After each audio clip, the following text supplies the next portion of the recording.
We misunderstand who we are. We start building this false sense of self around all the stories and all the labels and all the things. And we start living our life that way. And we get confused about how life works, how we interact with life. And we start living much smaller than we really are. See, if you go through life holding back, and most of us do, most of us, if we ask ourselves, have we done all we can do? Most of us will have to answer, no, we haven't. We've been holding back. We have ideas that we don't act on, things we want to do. We're afraid to take chances. You refuse to raise your standards. You refuse to push yourself. You refuse to give a little bit more, give a little bit extra. All that you have to do in order to start to pursue your dreams is take small actions every day that align your life in that direction. You have to be willing to be hungry enough to understand that if this is something that you are truly going after, then work has to be applied. You can't make excuses. You can't ask for a pass. And you got to understand that you got to pay a toll to cross the bridge. Whatever your answer is, you can do it right now, today, starting today, right? It's still possible. You can start doing that right now. It's empowering the present with the future. There is nothing stopping you from making it happen right now. You never ever have to feel that way if you start doing it right now. And you can do it right now. The thing about self-discipline is that it is necessary for everything you do in your life. You have to be self-disciplined. And once you understand that you can always make a different choice and get a different reaction, and that's the power in your life. That's the power that you have, is no matter what's going on, you can choose to think differently, believe differently, see differently. All of those things are a choice. If you have a why, you can survive almost any how. Once you begin to discover who you are, then you really realize how you have been given authority and dominion over everything on the face of the earth, including all the dimensions of your life. But you can only do that through the struggle of life. Get better, grow and learn and develop and live. Live in defiance of the weakness and in rebellion against the decay. Fight them as they creep in with their offers of instant gratification and immediate rewards. Fight them for every inch they try to take. Do not surrender any ground ever. When you commit to something, you require yourself to bring all of your disparate components moving in a single direction, united in a single direction. So it's a unifying act. And then once having been unified, well, then you can bring that unity to bear on a variety of different tasks. But you have to bring it together first. So, and that makes sense developmentally. You see children start out as a disparate bundle of motivations and emotions sort of warring with one another. And then they can integrate that into single games that they can play with themselves. And then they integrate that with games they start to play with other people. And all of that is integration. It's not subjugation, it's not repression. Not if it's a good game, it's integration. You want to get integrated because then you have all the horses that are pulling your chariot pulling in the same direction. And you're much more likely to get to where you want to go then, and also much more likely to specify a good place to go.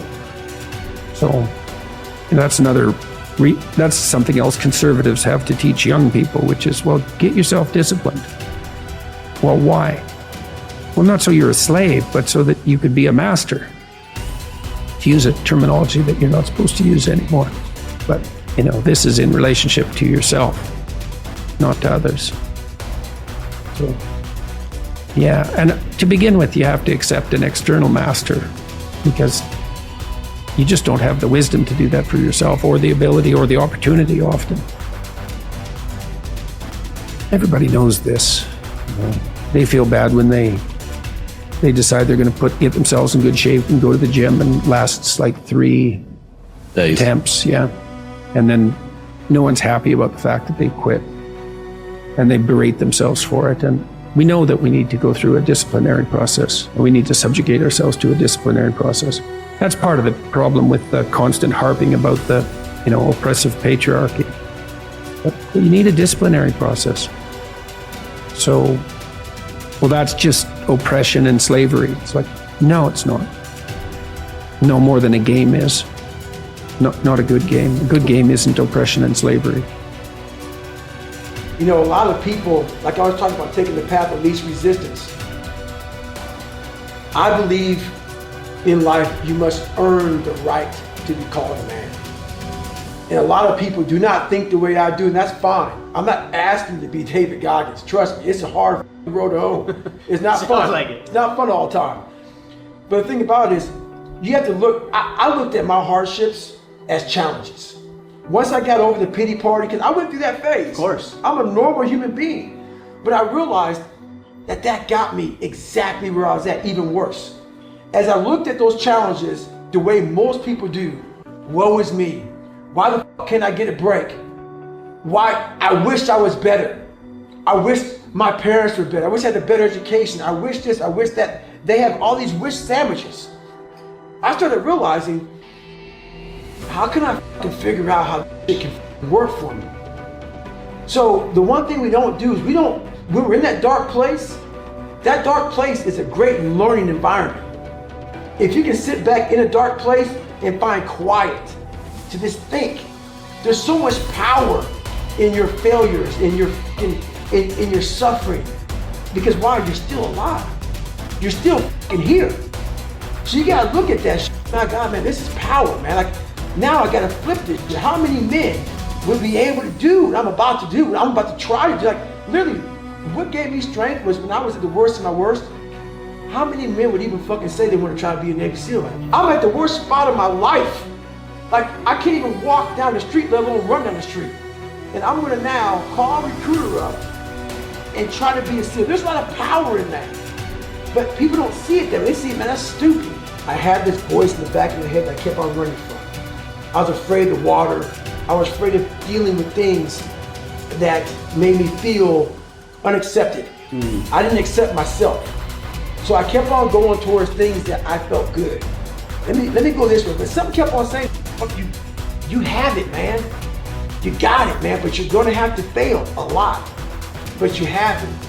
And like I said, that voice kept on haunting me, but that voice kept on saying, if you face it, you realize it's not that bad. Persistence is self-discipline in action. Your ability to persist in the face of all setbacks and temporary failures is essential to success in life. Napoleon Hill said, persistence is to the character of man as carbon is to steel. The primary reason for success is persistence, and likewise the primary reason for failure is lack of persistence, quitting too soon. There is a direct link between self-discipline and self-esteem. Each time you discipline yourself to do what you should do when you should do it, whether you feel like it or not, your self-esteem increases. This, why there is direct relationship between self-esteem and persistence. Each time you persist and force yourself to continue on, even when you feel like quitting, your self-esteem goes up. Each act of self-discipline strengthens every other act of self-discipline. Every act of persistence strengthens every other act of persistence. When you discipline yourself to persist over and over, you like and respect yourself more and more. You become stronger and more confident. Eventually, you become unstoppable. Persistence is its own reward. Every time you force yourself to persist on a task, whether it is large or small, you feel happier and better about yourself. When you go the extra mile and do more than you are paid for, or more than is expected, your self-esteem goes up. You feel more powerful and in greater control of your life. In your career, when you go the extra mile, you put yourself on the side of the angels. The primary difference between winners and losers in life is simple. Winners never quit, and quitters never win. Your ability to respond effectively to setbacks, your level of response, ability, is the measure of your readiness to succeed. When you experience a major setback or problem, you will feel temporarily stunned. This feeling is very much like a punch in the emotional solar plexus. You will be stopped for a few seconds or a few minutes. During this period, you will often feel discouraged or experience self-pity. You will say, "Why me?" However, it is not how far you fall that counts, but rather how high you bounce.